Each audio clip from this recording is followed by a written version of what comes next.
मध्य प्रदेश का एक शांत सा जिला, जहां लोग रोज की तरह अपनी जिंदगी में व्यस्त थे। लेकिन 6 मई की सुबह एक खबर ने पूरे इलाके को हिला दिया। एक पुल के पास खून से लथपथ, अर्धनग्न और बुरी तरह कुचला हुआ चेहरा, एक अधेड़ उम्र के आदमी की लाश पड़ी थी। चेहरा इतना बिगाड़ दिया गया था कि पहचान करना लगभग नामुमकिन था। सिर पर धारदार हथियार के वार और गर्दन पर दबाने के निशान। यानी ये कोई हादसा नहीं था, ये एक सोची समझी बेरहम हत्या थी। चुनाव का माहौल था, इसलिए पुलिस को पहले शक हुआ कहीं ये चुनावी रंजिश का मामला तो नहीं। लेकिन जैसे जैसे जांच आगे बढ़ी, वैसे वैसे कहानी ने ऐसा मोड़ लिया जिसने सबको चौंका दिया। क्योंकि ये हत्या न सिर्फ रंजिश की थी, बल्कि इसके पीछे था एक रिश्ता, एक राज और एक ऐसी साजिश जिसमें भरोसा, प्यार और हवस सब कुछ शामिल था। और जब पुलिस ने असली कातिल के करीब पहुंचना शुरू किया, तो एक ऐसा नाम सामने आया जिसकी किसी ने कल्पना तक नहीं की थी। आज की कहानी है एक अमीर आदमी की रहस्यमयी मौत और एक खौफनाक साजिश की। तो वीडियो को अंत तक जरूर देखिए, क्योंकि जो सच सामने आया वो दिल दहला देने वाला था। नमस्कार मेरे प्यारे भाइयों और बहनों, मैं विवेक कुमार। क्राइम की कहानी के नए एपिसोड में आप सभी लोगों का हार्दिक स्वागत है। कहानी में आगे बढ़ने से पहले कृपया क्राइम की कहानी चैनल को सब्सक्राइब कर बेल आइकन जरूर दबा लें, ताकि मेरे हर वीडियो का नोटिफिकेशन आपको मिलता रहे। तो चलिए आज की कहानी शुरू करते हैं। आज की कहानी मध्य प्रदेश के शिवपुरी जिले की है। शिवपुरी में एक थाना आता है फिजिकल। 6 मई 2024 की सुबह का वक्त था। थाने में इंस्पेक्टर के पद पर तैनात रजनी चौहान रोज की तरह जल्द ही पहुंच गई और जरूरी काम निपटाने लगी। तभी अचानक खबर आई कि थाना इलाके के करवला पुल के पास एक अधेड़ उम्र के आदमी की खून से लथपथ अर्धनग्न लाश पड़ी है। चुनाव का माहौल था, इसलिए शक हुआ कि कहीं ये मामला चुनावी रंजिश का तो नहीं। चौहान फौरन मौके पर पहुंची। जैसे ही उन्होंने करीब 40 साल के उस आदमी की लाश देखी, उन्हें समझ आ गया कि ये सीधे सीधे हत्या का मामला है। इसलिए उन्होंने मौके से ही एसडीओपी और एसपी शिवपुरी अमन राठौर को खबर कर दी। पुल पर पड़ी लाश का चेहरा बुरी तरह कुचला और जलाया गया था, जिससे पहचान मुश्किल हो रही थी। सिर पर किसी धारदार हथियार से गहरा वार किया गया था और गर्दन पर दबाने के निशान भी साफ दिख रहे थे। ये देखकर इंस्पेक्टर रजनी चौहान को अंदाजा हो गया कि हत्या एक से ज्यादा लोगों ने की होगी। एसपी अमन राठौर के निर्देश पर जिले के कई सीनियर पुलिस अफसरों के साथ साथ एफएसएल की टीम भी मौके पर पहुंची। जांच के बाद पुलिस ने शव को पोस्टमार्टम के लिए भिजवा दिया। हत्या के आरोपी तक पहुंचने के लिए सबसे जरूरी था शव की पहचान करना। टीआई रजनी चौहान ने इस केस को चुनौती के तौर पर लिया। थाने के बाकी कामों में कितनी भी व्यस्त क्यों न हो, उन्होंने इस केस में पूरी ताकत झोंक दी। उनका पहला शक इस बात पर गया कि कहीं करवला पुल पर मिला शव उनके थाना इलाके की अशोक विहार कॉलोनी में किराए के मकान में रहने वाले नितिन शर्मा का तो नहीं। असल में शव मिलने से 24 घंटे पहले यानी 5 मई को नितिन शर्मा की पत्नी साधना शर्मा ने थाने आकर अपने पति की गुमशुदगी की रिपोर्ट दर्ज कराई थी। साधना ने बताया था कि उनके पति नितिन शर्मा, जो बिल्डिंग मटेरियल सप्लायर और होटल के मालिक थे, पिछली रात दोस्तों के साथ दतिया के पीताम्बरा पीठ के दर्शन करने गए थे और लौटने के बाद घर पर कपड़े बदलकर किसी काम से निकले, लेकिन फिर वापस नहीं आए। साधना के मुताबिक नितिन का फोन भी रात से ही बंद आ रहा था। 40 साल के नितिन शर्मा कोई बच्चा तो थे नहीं कि यूं ही गायब हो जाएं। हैरानी की बात यह थी कि उनकी किसी से कोई दुश्मनी नहीं थी। कम से कम उनकी पत्नी साधना तो यही कह रही थी। मगर जिस तरह से वो गुमशुदगी दर्ज कराने में इतनी जल्दी दिखा रही थी, वो टीआई रजनी चौहान को थोड़ा अजीब लगा। हालांकि उन्होंने ज्यादा सवाल जवाब किए बिना गुमशुदगी दर्ज कर ली और एक टीम को नितिन के बारे में जानकारी जुटाने में लगा दिया। अगले दिन थाना इलाके में नितिन से मिलते जुलते हुलिये की लाश मिलने के बाद टीआई रजनी चौहान ने तुरंत साधना को बुलाकर शव की पहचान करवाई। जैसे ही साधना ने शव देखा, वो फूट फूट कर रोने लगी और उसने उसे अपने पति नितिन शर्मा के रूप में पहचान लिया। पोस्टमार्टम की प्रक्रिया पूरी होने के बाद पुलिस ने शव को अंतिम संस्कार के लिए साधना और शिवपुरी में कोट रोड पर रहने वाले नितिन के परिवार वालों को सौंप दिया। अगले दिन चुनाव होने के चलते पुलिस की पूरी टीम चुनावी ड्यूटी में व्यस्त रही, जिससे ये मामला थोड़ी देर के लिए ठप्पड़ गया। लेकिन 8 मई की सुबह होते ही टीआई रजनी चौहान ने नितिन शर्मा हत्याकांड के आरोपियों तक पहुंचने की कोशिश तेज कर दी। एसपी अमन राठौर ने भी मामले की गंभीरता को देखते हुए टीआई रजनी चौहान के नेतृत्व में फिजिकल थाने की एक विशेष टीम गठित कर दी, जो हथियारों की तलाश और गिरफ्तारी पर फोकस करने वाली थी। नितिन की गुमशुदगी दर्ज करवाने में साधना की असामान्य जल्दबाजी पहले ही टीआई रजनी चौहान के शक के घेरे में थी। इसलिए जांच को तेजी से आगे बढ़ाने के लिए उन्होंने सबसे पहले नितिन और साधना के मोबाइल की कॉल डिटेल निकलवाई। जांच में सामने आया कि दोनों की कॉल डिटेल में एक नंबर कॉमन था, जिससे नितिन और साधना दोनों बात करते थे। लेकिन खास बात यह थी कि नितिन इस नंबर से कभी कभार ही बात करता था, जबकि साधना की रोजाना इस नंबर पर लंबी बातचीत होती थी, कई बार तो दिन में कई बार। पिछले 2 महीनों में नितिन की इस नंबर से सिर्फ 1-2 बार ही छोटी मोटी बात हुई थी, जबकि साधना का फोन इस नंबर के साथ घंटों जुड़ा रहता था। टीआई रजनी चौहान ने जब इस नंबर की जांच करवाई तो पता चला कि यह ग्वालियर निवासी शिवम शर्मा उर्फ डॉन का है। खास बात यह थी कि शिवम नितिन शर्मा का दूर के रिश्ते में भांजा लगता था। अब पुलिस को समझ आने लगा कि मामला सिर्फ लूट या चुनावी रंजिश का नहीं, बल्कि कोई और गहरी साजिश हो सकती है। जांच को आगे बढ़ाने के लिए टीआई रजनी चौहान ने अपने कुछ खास मुखबिरों को शिवम की पूरी कुंडली खंगालने में लगा दिया। 2 दिनों के अंदर ही जानकारी मिल गई कि शिवम नितिन के काफी करीब था। करीब 2 साल पहले जब नितिन ने सलैया गांव में एक होटल खोला था, तो उसने शिवम को ग्वालियर से बुलाकर अपने साथ रख लिया। इस दौरान शिवम नितिन के घर में ही रहता था और होटल के काम में भी उसकी मदद करता था। लेकिन 2 महीने पहले किसी बात पर नितिन को शिवम पर गुस्सा आ गया। उसने शिवम को अपने घर से निकाल दिया और होटल के काम से भी हटा दिया। यही वो मोड़ था जिसने इस मामले को और दिलचस्प बना दिया। ये बात सामने आते ही टीआई रजनी चौहान का शक और गहराने लगा। पुलिस सेवा में रहते हुए उन्होंने कई उलझे हुए केस उलझाए थे, और अब नितिन की खूबसूरत और जवान पत्नी साधना का चेहरा अचानक उनकी आंखों के सामने घूम गया। अब तक की जांच से टीआई चौहान के दिमाग में हत्या की पूरी कहानी काफी हद तक साफ हो चुकी थी, लेकिन बिना ठोस सबूतों के किसी पर हाथ डालना सही नहीं था। इसलिए उन्होंने और होमवर्क किया। पता चला कि शिवम ने 2 साल तक नितिन के घर में रहने के बावजूद उसकी हत्या की खबर सुनकर ना तो शिवपुरी आया, ना ही अंतिम संस्कार में शामिल हुआ। इससे साफ था कि शिवम पुलिस के शक के घेरे में है। पुलिस ने जिस रात नितिन लापता हुआ, उस रात शिवम के मोबाइल की लोकेशन ट्रेस की। लोकेशन दतिया में मिली। शिवपुरी पुलिस को अब सफलता की किरण नजर आने लगी। टीआई रजनी चौहान को अचानक साधना की बताई हुई एक अहम बात याद आ गई। जिस रात नितिन गायब हुआ, उससे कुछ ही देर पहले वो दतिया में देवी मंदिर के दर्शन करके लौटा था। यानी नितिन और शिवम दोनों उसी दिन दतिया में थे, और ये महज संयोग नहीं हो सकता था। पुलिस ने शिवम के मोबाइल की पूरी मूवमेंट हिस्ट्री खंगाली तो एक और चौंकाने वाला खुलासा हुआ।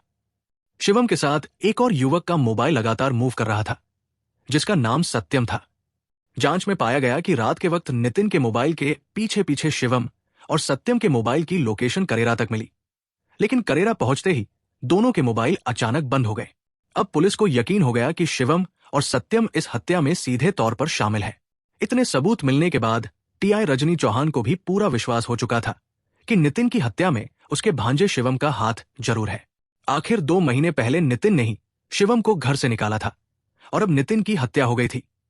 साथ ही ये बात भी साफ हो चुकी थी कि नितिन को किसी दूसरी जगह मारकर उसका शव करवला पुल पर फेंका गया था। अब टीआई रजनी चौहान खुद नितिन के घर पहुंची। उन्होंने पत्नी साधना से पूछताछ करते हुए घर के हालातों को गुप्त रूप से जांचना शुरू किया।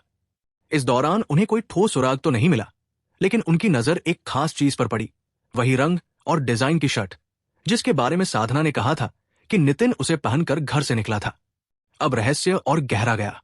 अगर नितिन वही शर्ट पहनकर गया था, तो फिर वो शर्ट घर में कैसे टंगी थी? क्या साधना ने झूठ बोला था, या फिर कोई और साजिश थी?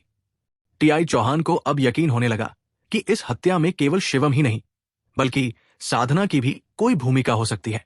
घर में टंगी उसी शर्ट को देखकर उनका शक और मजबूत हो गया। अब असली सवाल था, इस साजिश में कौन कौन शामिल था? क्या साधना कुछ छिपा रही थी? अब जांच का अगला कदम था साधना से गहराई से पूछताछ करना और शिवम को जल्द से जल्द पकड़ना। इसके बाद शिवम की घेराबंदी तेज कर दी गई। पुलिस टीम ने उसकी हर गतिविधि पर नजर रखी और आखिरकार उसे गिरफ्तार कर लिया। लेकिन गिरफ्तार करने के बाद पूछताछ में जो कहानी सामने आई, वो दिल दहलाने वाली थी, जो इस प्रकार है।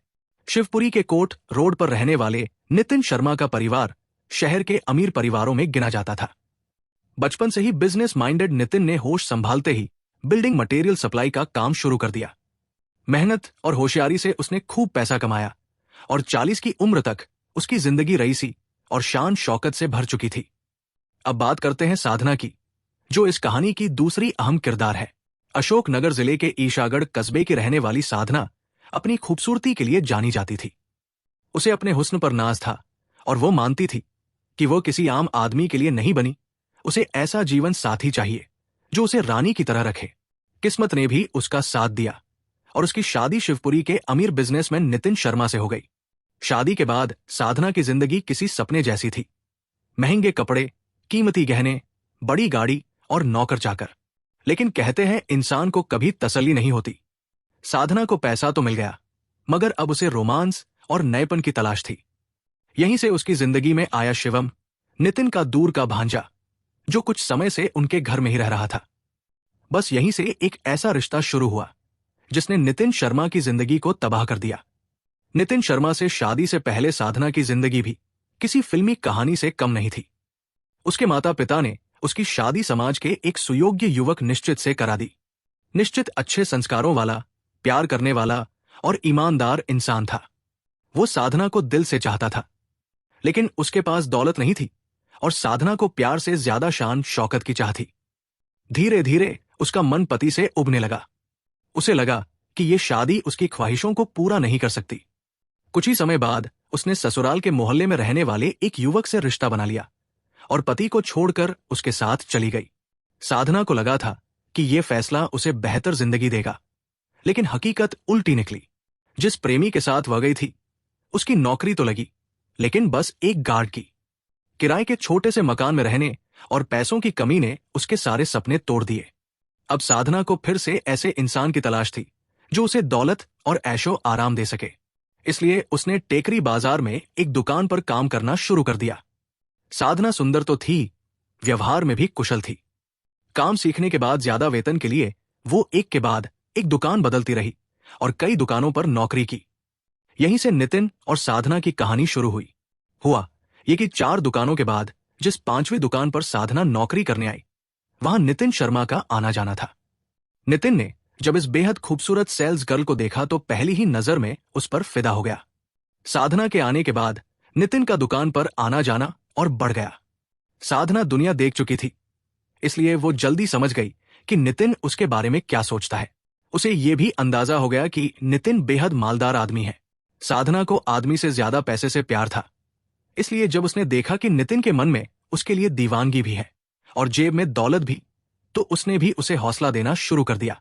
एक दिन नितिन ने हिम्मत करके साधना से उसका मोबाइल नंबर लिया और उसी रात अपने प्यार का इजहार कर दिया।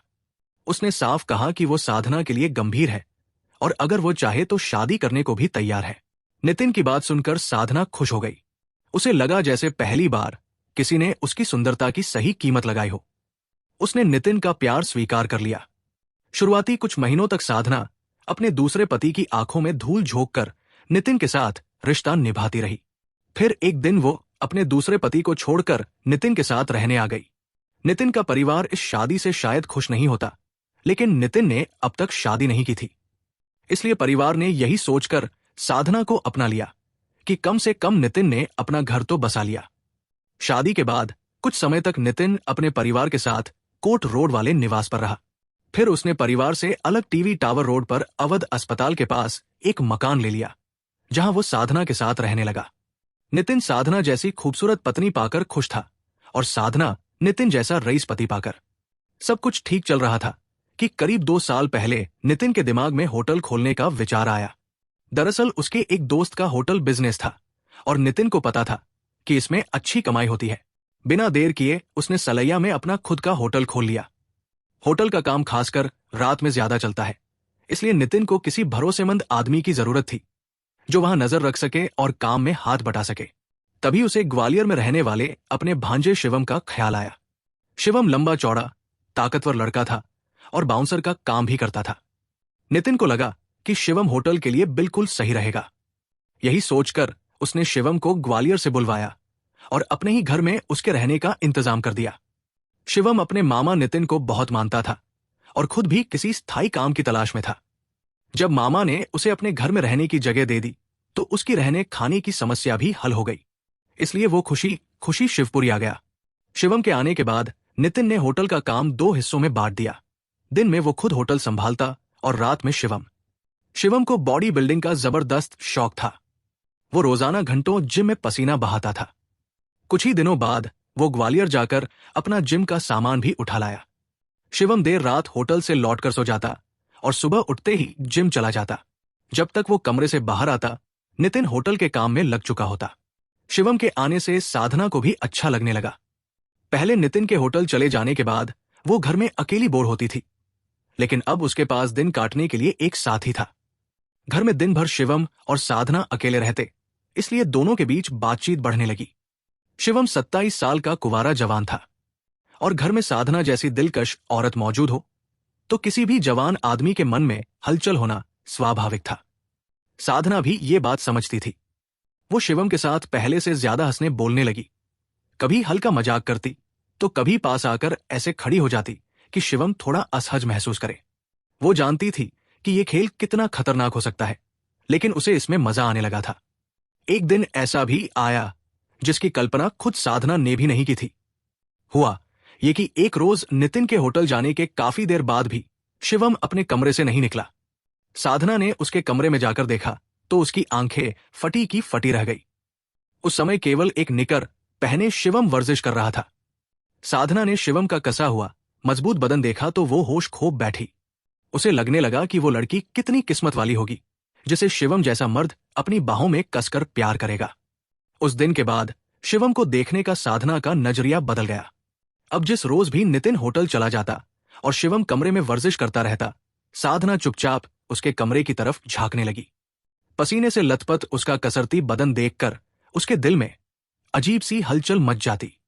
पहले तो वो दूर से ही देखती रही, लेकिन एक दिन उससे रुका नहीं गया। हिम्मत जुटाकर वो सीधे शिवम के कमरे में जा पहुंची। साधना ने थोड़ा इधर उधर की बातें की और फिर घुमा फिराकर अपने दिल की बात कह दी। शिवम सब समझ गया। वो खुद भी ऐसा कई बार सोच चुका था, बस उसे यकीन नहीं था कि ये सच में होगा। अगले दिन शिवम जानबूझकर देर तक वर्जिश करता रहा ताकि नितिन होटल चला जाए। दरअसल वो जानना चाहता था कि आज भी साधना उसके कमरे में आती है या नहीं। थोड़ी देर बाद नितिन के जाते ही साधना कमरे में आ गई। उस समय शिवम टॉवल से पसीना पोंछ रहा था। ये देखकर साधना ने उसके हाथ से टॉवल छीन ली और खुद उसका पसीना पोंछते हुए उसकी तरफ देखने लगी। साधना की आंखें शिवम को खुला निमंत्रण दे रही थी, जिसे शिवम ठुकरा नहीं सका। उस दिन दोनों के बीच रिश्ता शारीरिक संबंध तक पहुंच गया। उसके बाद जैसे ही नितिन घर से निकलता, साधना और शिवम अपने रिश्ते में डूब जाते। इस अवैध संबंध से दोनों खुश थे। शिवम को लगता था कि नौकरी भी मिली और ऐश भी। वही साधना को मालदार पति के साथ साथ एक प्रेमी भी मिल गया था। सबसे बड़ी बात यह थी कि दोनों दिन भर घर में अकेले रहते थे, इसलिए उन्हें बार बार मौका मिल जाता था। लेकिन कहते हैं कि ऐसे रिश्ते ज्यादा दिन छुपते नहीं। धीरे धीरे साधना और शिवम के बदले हाव भाव देखकर नितिन को शक होने लगा। पहले उसने इसे मन का भ्रम समझा, लेकिन एक दिन सच्चाई जानने के लिए वो अचानक दोपहर में घर लौट आया। संयोग से उस वक्त साधना और शिवम कमरे में साथ थे। दरवाजे की घंटी बजती रही, लेकिन उन्होंने ध्यान नहीं दिया। उन्हें लगा कि जो भी होगा परेशान होकर लौट जाएगा। दरवाजे पर नितिन हो सकता है, ये बात दोनों सोच भी नहीं सकते थे। जब अंदर से काफी देर तक किसी ने दरवाजा नहीं खोला तो नितिन समझ गया कि दरवाजा क्यों नहीं खोला जा रहा है। वो करीब 10 मिनट तक चुपचाप बाहर खड़ा रहा। फिर उसने एक बार और घंटी बजाई। अब तक साधना खुद को संभाल चुकी थी। उसने आकर दरवाजा खोला तो सामने नितिन को खड़ा देखकर उसके चेहरे का रंग उड़ गया। इधर नितिन बिना कुछ कहे सीधे शिवम के कमरे में पहुंचा और बिस्तर पर लेटे शिवम के ऊपर से चादर हटा दी। शिवम पूरी तरह निर्वस्त्र था, इसलिए किसी सफाई की गुंजाइश ही नहीं थी। नितिन ने मौके पर ही दोनों की खबर ली और शिवम को उसी समय घर से निकाल दिया। शिवम के लिए होटल की नौकरी छूटना कोई बड़ी बात नहीं थी, लेकिन साधना से दूर होना उसे बर्दाश्त नहीं हो रहा था। उधर साधना भी अंदर ही अंदर तड़प रही थी, मगर नितिन ने उसे घर से नहीं निकाला। असल में साधना को घर में रखना नितिन की मजबूरी थी। वो जानता था कि अगर उसने साधना को भी बाहर निकाल दिया तो लोगों को सच्चाई समझते देर नहीं लगेगी और उसकी इज्जत मिट्टी में मिल जाएगी। घटना के बाद करीब हफ्ते भर तक साधना और नितिन शांत रहे। फिर एक दिन साधना ने मौका निकालकर शिवम को फोन किया, जिससे दोनों के बीच फिर से रिश्ता जुड़ गया। लेकिन अब शिवम का शिवपुरी आकर साधना से मिलना संभव नहीं था, इसलिए दोनों ने नितिन को रास्ते से हटाने का फैसला कर लिया। इस हत्याकांड में शिवम ने ग्वालियर के रहने वाले दोस्त सत्यम शर्मा और दतिया जिले के दोस्तों विशाल राय एवं लल्लू कुशवाहा को शामिल कर लिया। शिवम और साधना ने पहले ही हत्या कर शव को ठिकाने लगाने की पूरी योजना बना ली थी। 4-5 मई की रात शिवम अपने 3 साथियों के साथ ऑटो से नितिन के घर पहुंचा। योजना के मुताबिक साधना ने दरवाजे की कुंडी खुली छोड़ दी थी और खुद अपने कमरे में सो गई थी। करीब 1 बजे चारों लोग घर में दाखिल हुए। नितिन गहरी नींद में था। सत्यम ने कुल्हाड़ी से उस पर वार किया, जिससे वो घायल हो गया। इसके बाद शिवम ने साफी से नितिन का गला घोंट दिया और उसकी मौत हो गई। हत्या के बाद पहचान छुपाने के लिए आरोपियों ने नितिन के चेहरे और शरीर पर अदरक कूटने वाली ओखली से कई वार किए, ताकि चेहरा पहचान में न आए। उन्होंने उसके कपड़े भी उतार दिए। इसके बाद चारों ने शव को ऑटो में रखा और करवला पुल के पास ले जाकर फेंक दिया। साधना और शिवम का मानना था कि नितिन ने उनके रिश्ते के बारे में किसी को कुछ नहीं बताया होगा, इसलिए पुलिस उन पर शक नहीं करेगी। इतने सबूत सामने आने के बाद टीआई रजनी चौहान के लिए केस की दिशा साफ हो चुकी थी। उन्होंने अब तक की जांच और मिले सबूतों की जानकारी एसडीओपी संजय भदौरिया और एसपी अमन राठौर को दी। एसपी अमन राठौर और एसडीओपी संजय चतुर्वेदी के निर्देशन में टीआई रजनी चौहान और उनकी टीम ने हफ्ते भर में ही सभी आरोपियों को गिरफ्तार कर सलाखों के पीछे पहुंचा दिया।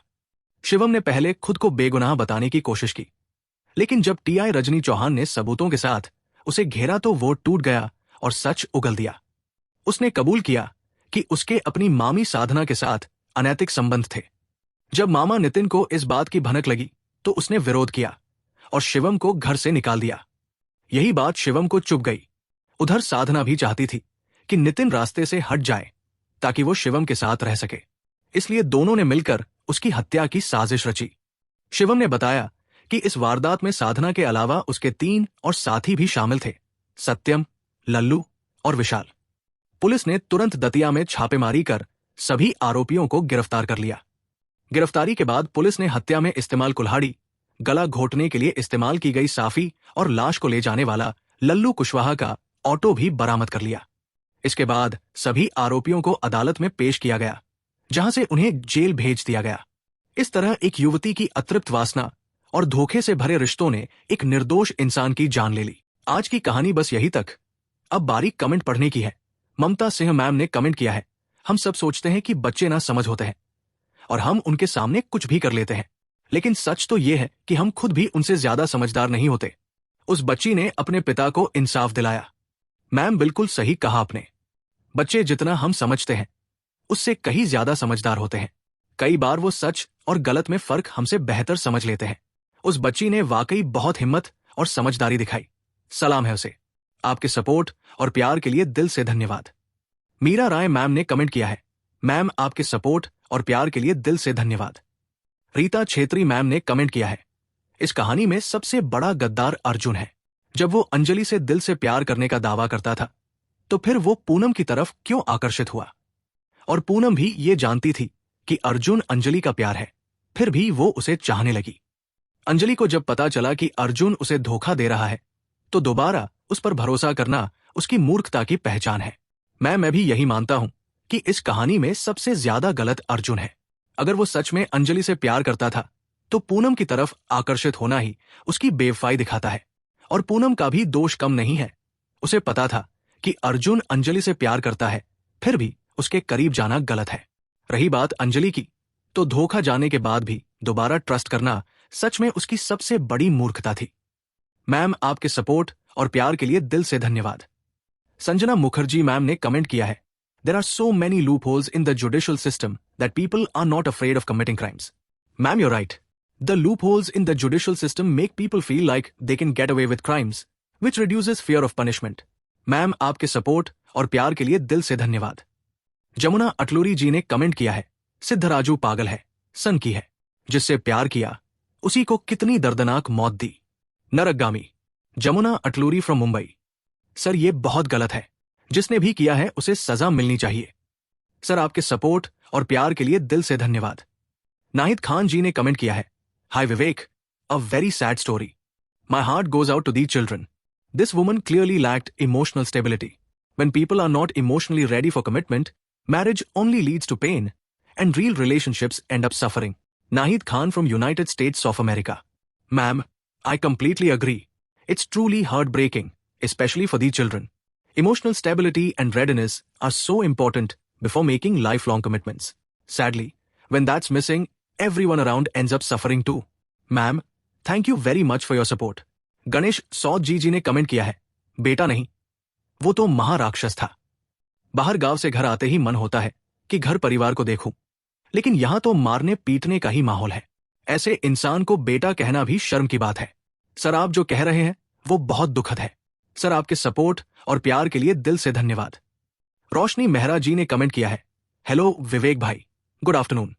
Hello sister, good afternoon. आपके सपोर्ट और प्यार के लिए दिल से धन्यवाद। रिंकी देवी जी ने कमेंट किया है, first like, comment, view sir. Ma'am, आपके सपोर्ट और प्यार के लिए दिल से धन्यवाद। अफरीन शेख जी ने कमेंट किया है, मैम आपके सपोर्ट और प्यार के लिए दिल से धन्यवाद। समीना जी ने पाकिस्तान से कमेंट किया है, यह सब बहुत सामान्य होता जा रहा है। इस तरह लड़के और लड़की को शादी से पहले साथ नहीं रहना चाहिए। ऐसे रिश्तों को तुरंत रोकना चाहिए। मैं आपकी बात समझता हूं, लेकिन हर किसी की सोच और परिस्थितियां अलग होती है। शादी से पहले साथ रहना कुछ लोगों के लिए गलत हो सकता है, लेकिन कुछ लोग इसे समझदारी से और जिम्मेदारी के साथ करते हैं। सबसे जरूरी बात यह है कि रिश्ता सम्मान, सहमति और सही इरादे पर आधारित हो। मैम, आपके सपोर्ट और प्यार के लिए दिल से धन्यवाद। राहुल जयकर जी ने कमेंट किया है, फर्स्ट लाइक, कमेंट, व्यू विवेक जी। सर, आपके सपोर्ट और प्यार के लिए दिल से धन्यवाद। करिश्मा मौर्य जी ने कमेंट किया है, मैम आपके सपोर्ट और प्यार के लिए दिल से धन्यवाद। नेहा ऑफिशियल नाम की आईडी से कमेंट आया है, विवेक जी, मैं आपकी कहानियां काम करते करते भी सुनती रहती हूं और सोने के समय भी। मुझे बहुत अच्छा लगता है। मेरी बेटी 6 महीने की है, लेकिन आपकी कहानी सुनते ही उसे नींद आ जाती है। I am Neha from Hyderabad. Ma'am, आपकी बात सुनकर सच में बहुत खुशी हुई। ये जानकर और भी अच्छा लगा कि मेरी कहानियां आपकी बेटी को भी सुकून देती है और उसे नींद आ जाती है। आपका प्यार और समर्थन ही मेरी प्रेरणा है। ढेर सारा प्यार आपको और आपकी बेटी को। नंदिनी यादव जी ने कमेंट किया है, मैम आपके सपोर्ट और प्यार के लिए दिल से धन्यवाद। रॉय म्यूजिक पिया नाम की आईडी से कमेंट आया है, रितिका के साथ अच्छा ही हुआ। मैम, आपके सपोर्ट और प्यार के लिए दिल से धन्यवाद। सनी भंडारी जी ने कमेंट किया है, good afternoon sir. Sir, good afternoon. आपके सपोर्ट और प्यार के लिए दिल से धन्यवाद। क्यूटी कृति जी ने कमेंट किया है, मैम आपके सपोर्ट और प्यार के लिए दिल से धन्यवाद। कोमल प्रसाद जी ने कमेंट किया है, कैसी पत्नी थी, अपने पति को मरवाने की साजिश रची, खुद जिंदा रहने और ऐशो आराम करने के लिए। अपने ही पति और अपने ही बाप को मौत के घाट उतार दिया, सिर्फ अपने आराम के लिए। ऐसी पत्नी और ऐसे लोगों पर शर्म आती है। मैम, जो हुआ वो बहुत गलत है और ऐसे अपराध की कोई माफी नहीं। कानून अपना काम करेगा, दोषी होगा तो सजा जरूर मिलेगी। मैम, आपके सपोर्ट और प्यार के लिए दिल से धन्यवाद। प्रतिमा आर्यल जी ने कमेंट किया है, मैम आपके सपोर्ट और प्यार के लिए दिल से धन्यवाद। मोहम्मद उमर जी ने कमेंट किया है, विवेक भाई, प्यार के नाम पर धोखा तो इस टीचर को मिला। जिस लड़की का किसी और के साथ रिलेशन हो और फिर भी मेरे साथ रिलेशन में रहे, चाहे वो रिलेशन कैसा भी हो, मैं ये बिल्कुल भी बर्दाश्त नहीं करता। सर, ये बात बिल्कुल सही है। प्यार में ईमानदारी सबसे जरूरी होती है। जो लड़की पहले से किसी और के साथ रिलेशन में हो और फिर भी किसी दूसरे के साथ रहे, वो प्यार नहीं, धोखा होता है। सर, आपके सपोर्ट और प्यार के लिए दिल से धन्यवाद। रोनी एफएफ नाम की आईडी से कमेंट आया है, हेलो विवेक भाई, आपकी आवाज बहुत प्यारी है। मैम, आपके सपोर्ट और प्यार के लिए दिल से धन्यवाद। दरविनियन चिंप नाम की आईडी से कमेंट आया है, बड़ा ही फुद्दू बंदा था यार। अगर उसे शादी नहीं करनी थी तो पहले ही कैंसिल कर देता। बेकार में दोनों परिवारों की जिंदगी खराब कर दी। सर, सही में अगर नहीं करनी थी तो पहले ही बोल देता। बेवजह दोनों परिवारों को परेशान कर दिया। सर, आपके सपोर्ट और प्यार के लिए दिल से धन्यवाद। सीमा मालवीय जी ने कमेंट किया है, मैम आपके सपोर्ट और प्यार के लिए दिल से धन्यवाद। धर्मेंद्र दहिया जी ने कमेंट किया है, good afternoon sir, very interesting story. By the way, I guess any XYZ person would have reacted the same way as Shailendra did. Nevertheless, it is a lesson teaching story. Thanks and regards. Sir, good afternoon. Thank you for your kind words. I'm glad you found the story interesting. Yes, I agree. Most people would have reacted the same way. The key takeaway is the lesson it teaches. Sir आपके support और प्यार के लिए दिल से धन्यवाद। सुष्मिता राउत जी ने comment किया है, सैड स्टोरी। मैम आपके सपोर्ट और प्यार के लिए दिल से धन्यवाद। सुमित अंबास्ता जी ने कमेंट किया है, फ्रॉम पटना। सर आपके सपोर्ट और प्यार के लिए दिल से धन्यवाद। मोहम्मद जी ने कमेंट किया है, भट्टी कनाडा। सर दुनिया बड़ी जालिम है। सर आपके सपोर्ट और प्यार के लिए दिल से धन्यवाद। मेरे कुछ भाई और बहन ऐसे भी हैं जो डेली के लिसनर हैं, हर वीडियो को देखते हैं और कमेंट करते हैं, जैसे विवेक कुमार जी, श्याम बहादुर गुप्ता सर, सनी भंडारी जी, राखी जी, विनोद राजपूत जी, मीरा प्रजापति जी, माला कुमारी राय जी, अलक जोत सिंह जी, स्मितल जी, जहीर डॉन जी, सत्यनारायण लहरे जी, जफर खान जी और सभी भाई बहनों को शुक्रिया जो मेरे वीडियो को लाइक, शेयर और कमेंट करते हैं। आप लोग ऐसे ही अपना प्यार बनाए रखिए। मैं आप लोगों के लिए रोज नए वीडियो लाता रहूंगा। कहानी को लास्ट तक सुनने के लिए आपका धन्यवाद। इस कहानी के बारे में अपनी राय कमेंट करके जरूर बताइएगा और ऐसी ही अपराध की सच्ची कहानियों के लिए हमारे चैनल क्राइम की कहानी को सब्सक्राइब कर लीजिए। कहानी को लाइक और शेयर जरूर करें। धन्यवाद।